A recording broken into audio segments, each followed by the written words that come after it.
एक छोटी चिड़िया रोज सुबह खेतों में जाकर दाना चुनती, घोंसले में रखती। धूप, बरसात और आंधी में भी उसका काम नहीं रुकता। आलसी पक्षी कहते, इतनी मेहनत क्यों? पर उसने ध्यान न दिया। जब सर्दी आई और भोजन कम हुआ, आलसी भूखे रहे। मेहनती चिड़िया सुख से बच्चों संग रही। एक गांव में लालची जमींदार रहता था। वह किसानों की मेहनत का फल खुद ले लेता और गरीब किसान भूखे रह जाते। एक किसान अपनी पत्नी और बच्चों सहित भूख से परेशान था, पर हिम्मत नहीं हारा। एक दिन उसने निश्चय किया कि अब अन्याय सहन नहीं करेगा। वह जमींदार के सामने डट गया। गांव के लोग भी उसके साथ हो गए। सबकी एकता के सामने जमींदार का घमंड टूट गया। किसान को मेहनत का पूरा अधिकार मिला। उस दिन के बाद गांव में न्याय और शांति स्थापित हुई।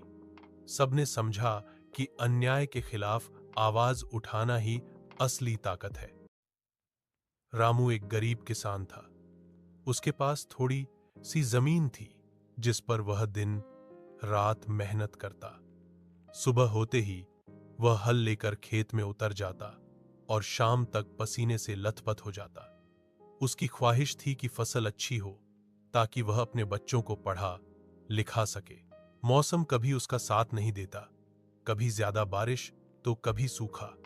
फिर भी रामू हार नहीं मानता। एक साल उसने ठान लिया कि खेत की देखभाल पूरी लगन से करेगा। उसने समय पर बीज डाले, सिंचाई की और खेत को अपने परिवार जैसा माना। मेहनत रंग लाई। फसल लहलहा उठी और गांव वाले उसकी मिसाल देने लगे।